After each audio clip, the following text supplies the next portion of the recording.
I wanted to show you this really big art project I was working on that took me a very long time, like through illness, through sickness, through deaths. It's just been a really weird ride.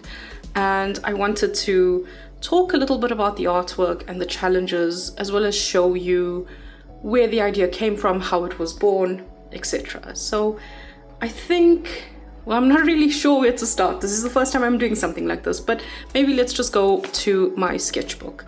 So this is a sketchbook that I've had for a very long time. I completed it, I think, in January this year. And when I was completing it, there were a couple of pieces of art that were coming out that I really liked, that was quite, what's the word, cathartic? And I really love the energy of this piece. I really love the anger and how it's basically just somebody screaming something at me, which has been a very large part of my life experience. And I kept on making them, and I really enjoyed and really liked the process. It felt very freeing, it felt very fun. I like these characters, even though they're screaming. I find them quite cute. I like painting teeth. And I just thought, oh, what if I took all of these and just painted them in a large format, which is this. Now, I have never painted, well, I've painted on canvas. I've painted on really big canvas actually, but I haven't painted this size for a long time. And I haven't taken something from Sketchbook and then put it in a big painting like this. So I was very eager for the challenge. I feel like painting consistently in this particular brand of sketchbook, which is a Talents Amsterdam sketchbook, is kind of limiting me in some ways. I'm really used to the paper, I'm used to the format, I'm used to the size. So it was really about a challenge and also taking something from my sketchbook and making something cohesive and whole. So what I did is I collected all the sketches that I liked. I had about 2 pages of this, but this is the only one I could find now. And I took pictures of it and I collated it so that I could have a look at what I liked, what was working, and what I wanted to change. And I noticed that I had various shapes, but I was mostly using these C shapes.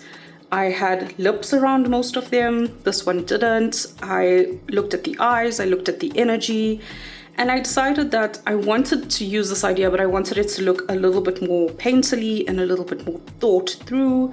So I kind of gathered all of these ideas, all of these, I want to say, not judgments, but insights about my art and my painting and what I wanted and what I didn't. I can see that even the hands weren't fully formed, the legs were still doing their own things. I found it very interesting. I found it very exciting to do this. I really like asking questions about my art. I really like analyzing and understanding why I did something, or that's my dog, understanding where it came from, and looking at my own art versus, I don't know, somebody famous and trying to understand their process. I don't know, this just felt so much more satisfying, I guess because it was me. So from here, I went to another sketchbook, and I'm quite sure this was not the only sketchbook I put this in. And I haven't bookmarked it, of course, because here we go.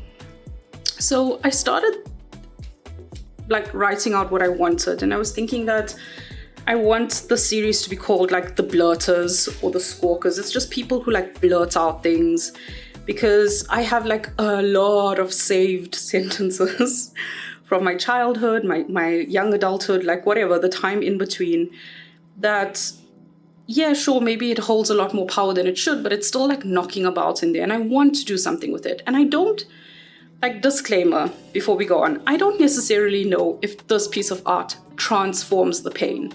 What I think this does is it gives voice to the pain and the ridiculous things. And I think that, I don't know, I can't answer that question. And only I can answer that question, because you can't tell me whether it's transformed the pain or not. But I feel this is validation. I think this is the right word for it, because it feels because these crazy, weird ass, germ looking creatures are saying these things, it really gives it really gives some merit to how ridiculous the things are. And also I think like levity to the entire sentence structures that kind of still knock about in my head. So yeah, I am not sure if I transform the pain, but whatever, it's my pain, here it is, eat it. I think these were also some of my thoughts about here, like the mouth is always red and brash, and how I like the energy. And at the end of this, I just wanted a voice to say, okay, because in a lot of these paintings, I wrote like in small, like little letters at the end, like, okay. And that's kind of the vibe I wanted. I then started working on the color scheme because I wanted something cohesive. I was also like really thinking about ruminating versus thinking what I was doing when I was making this art. And I also identified as I was painting that I was super afraid of making this because I've made art before that didn't really, it caused a lot of fractures in, I guess some people could still remember the things they said to me. And it wasn't a pleasant experience. In fact, I'm still kind of scared just about like making this video. I would have thought that if people said things to me just in passing with no malice or intent, it wouldn't necessarily be something that they absorbed into their psyche. But that was not the case. And it caused some fissures and cracks, which I'm grateful for because like I don't have to deal with some of my childhood bullies anymore. I don't have to allow them into my world. And I got my art to thank for that. So yeah, who knows? If this causes guck or shit, as normal people say, then maybe that'll be good for me too. Anyway, I am afraid. So that's what I kind of wrote. And then I wrote, what am I afraid of? Like that's what I was kind of getting here as I was painting this. But more important than the feelings, nothing is more important than feelings, is the color schemes. I was trying to find like bright, colorful schemes against this background and trying to understand like what I would use to get kind of like a mossy, grungy look. So that's what I was doing here. I also really wanted to play around with shapes. This is another idea. And then more color schemes. And here I was trying to like figure out some shapes. I then did these, which I really like, and they're very different because these have like more, what's the word? Like more thinking. Like I wonder about like the eggshell, like the barrier and the middle and why the attempt of empathy or the feelings of softness, blah, blah, blah. Like, you know, like things that are really meaty and maybe navel gazing. So these have a different vibe, but I love what I did here in terms of, again, just rough strokes. I used Posca pens, a little bit of acrylic, and I just kind of wrote. I think that is the end of this. Oh, I did this as well because I was trying to figure out some shapes.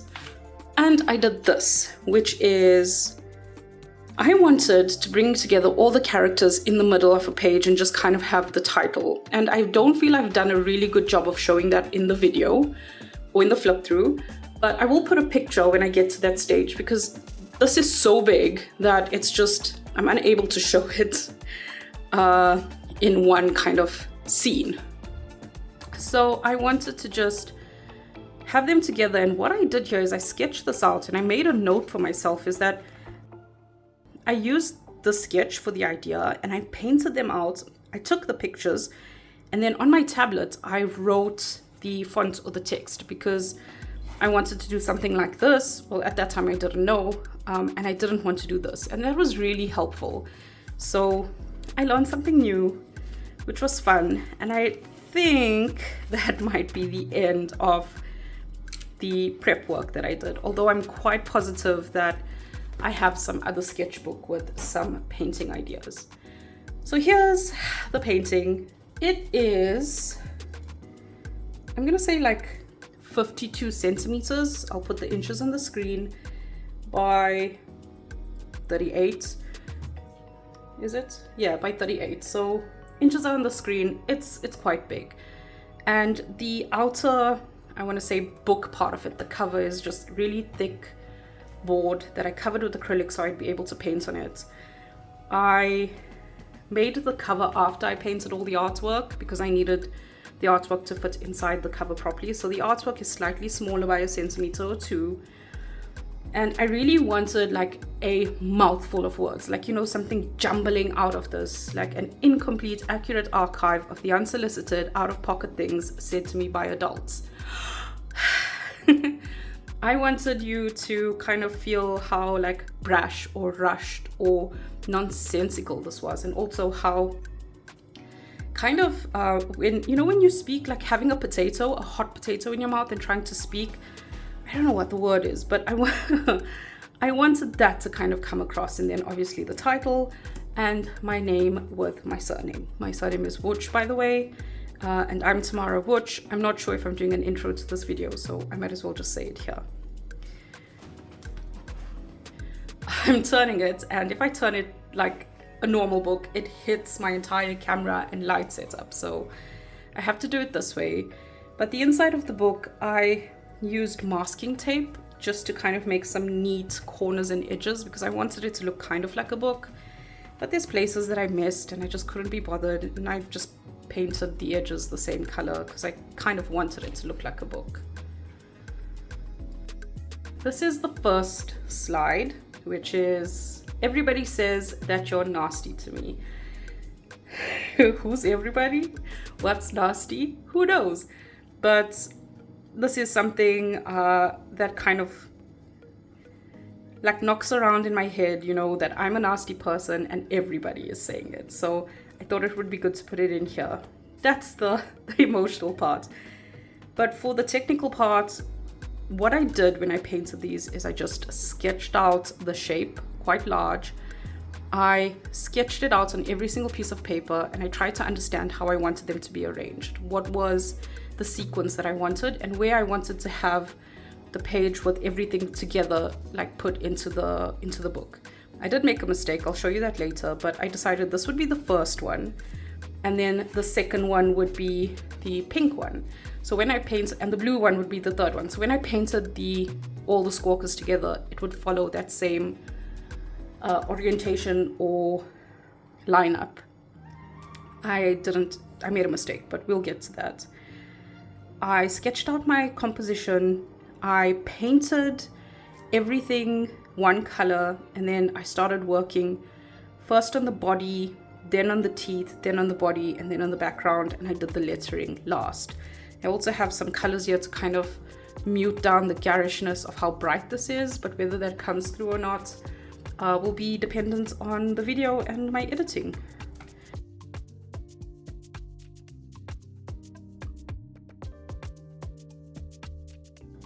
The next one is, so how much time do you need to just get over it? You know, when people tell you get over it, and I've been able to say, well, I need some time, and then people demand to know the time. So this is what that was. This is a square, it's a different shape, and I really love these little bumps on the knees and the feet. But other people treated you worse than I did. Which is just basically code for please don't hold me accountable, or how dare you hold me accountable. I just realized as I'm recording this that my fridge is going on in the background. So again, I don't know if this audio is going to be good, but I just want to make this video. I'm so tired of like really holding myself back because I want things to be perfect and I just can't achieve perfect. So, you know, let it be. This is a triangle shape. I also love the eyes. My friend Iris got me a book for my birthday about Dungeons and Dragons and also Rick and Morty, which I really enjoy how the eyes are done. And this is not exactly so, but it has a very crazed look, and I think this contributes to that. So I like doing eyes like this, although I'm kind of off that kick now, but yeah. This is the main page I was talking about, and you can see it starts at pink, then green, then blue. And that is not how I bound the book. So I made a mistake and I bound the pages backwards.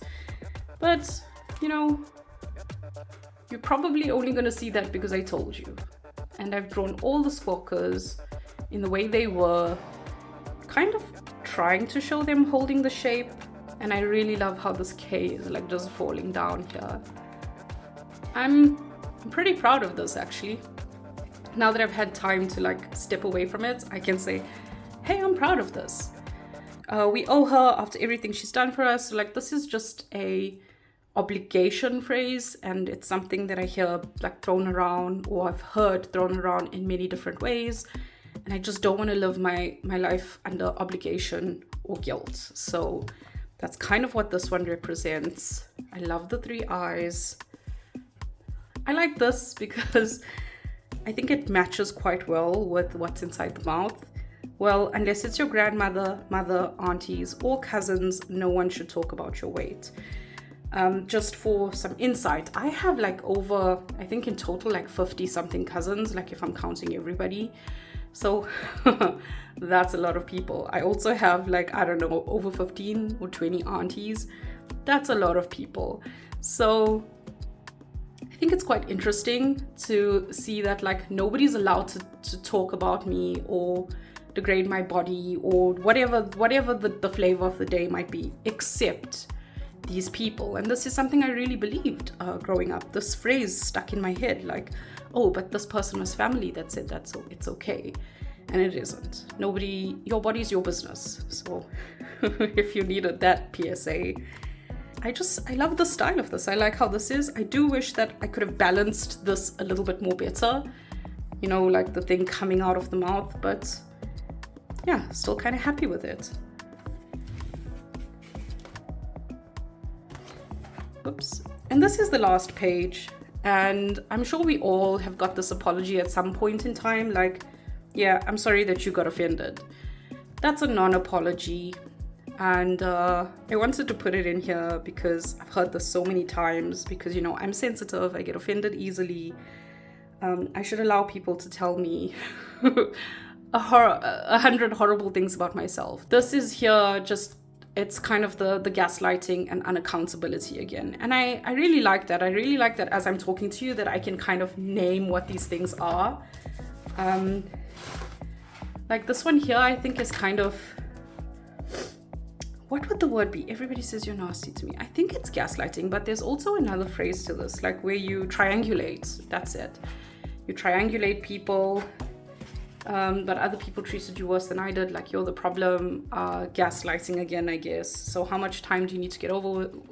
How much time do you need to just get over it? Like minimizing your feelings, minimizing your hurt, trying to force you to reach reconciliation or conclusion very quickly. So yeah, I guess that's it. This is the end of the book, the last page. I love this little guy, and he's of course holding up, I guess it's my logo, because I have it as my logo on my website, and Ruskia art. Ruskia is a Finnish word, and I'm probably saying it incorrectly because, you know, I'm a big cultural appropriator, and it means brown, because I'm brown. So that's my book. Thank you so much for watching this and listening. If you listen to everything, like thumbs up for witnessing me.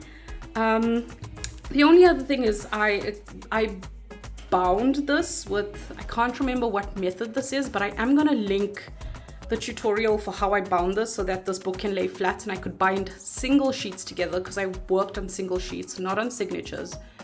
And I think it was a fantastic tutorial. So if you want to watch it and give that artist some love, the last time I checked, she was going through a hard time. I think that would be really kind of you, and also you might learn something else. So yeah, go and do that if you feel so inclined. If you're not subscribed to my channel, please do. If you don't love me, okay, great. Keep on not loving me. And yeah, I have a little announcement at the end of this video, so stay tuned for that. And goodbye to my hands and my art. Not forever, just for now. Whew. I can't find the filter, so sorry to you, sorry to me, I don't know. Sorry to whoever is very offended by a face that looks like an egg. The egg that you leave in the box and you don't use it because you're not 100% sure if it's a good egg, and you don't really have the time to put it in a glass of water and then see if it sinks or it swims. I'm that egg. I'm middle buoyancy. It's me, Tamara Watch. That's not what I wanted to talk about. I have two things I want to tell you about. The first one is I'm teaching on Wanderlust next year. I am excited about it. I'm really excited about it. My favorite word, really. And I'll put in a picture of what I'm teaching. It is mapping your creative process. It's such a rich, instructive, like depth-wise, kind of go your own way kind of lesson. I'm just proud of it. I don't feel I'm doing it justice the way I'm speaking right now, but if you would like to be a part of that, if that's something you want to learn about, I encourage you to join. I have the link in the description. Click on the link. It will take you to a list to register for the class because sales are not open for that as yet. But when it does open, you'll obviously get a first dibs, and yeah, you can come and watch that. I've also done a lesson on color in that course, which was exciting. I think I really enjoyed getting a chance to show my technical side and the technical work that I do, or the practice, or the stuff that I put into my art. So yeah, come and catch me there. The second place you can catch me, maybe I can make a transition, jump to the next side of the screen. Yo, wear a bra if you're gonna be jumping. The next thing is Willowing Arts, and I've taught, I think 2 courses now, or 3 courses with them. They are doing a year of magic and fairy tales. Now that is really cool, that's exciting. And for the taster session, which is coming up, I have made something very similar to what I've showed you today, if not almost exactly the same. But with a different idea and a different story. And I would love for you to join that taster session. That's 100% free, that part. You can be a part of it. But also there are 500 more spots open for a very low, like the lowest price possible that you can grab the seats at. There's already been 1,000 seats that have sold out. So Tamara Laporte's been really kind. She's opened up 500 more, and I'm not sure that any more are going to be opened up and sold at this price. So if you want to grab something for cheap, cheaper than usual, you're not allowed to do that if you're not proud, okay? Then you can go and see that link in the description. This has been such a long promotional. I don't even know if you're watching it. I really hope you are, because there's some good shit there. I hope you go and check it out, and I'm excited for that. I don't have my lessons fully fleshed out for the next year. That's something I'm going to be doing in the next 2 weeks. And yeah, I love fairy tales, I love magic, I love scary stuff, and that's kind of the way I want to go. So we'll see where I land on the schedule and the list, but I'm already opening quite strong and I love it. So I really hope to see you there too. So those are the 2 things, Wanderlust and Willowing Arts, a year of magic and fairy tales. And those 2 things put together make love. So check it out in the description. Thanks for watching my video. I'll catch you on the flip side. I made the sound. That's usually what I do. I did it with my mouth today. Weak. Wait.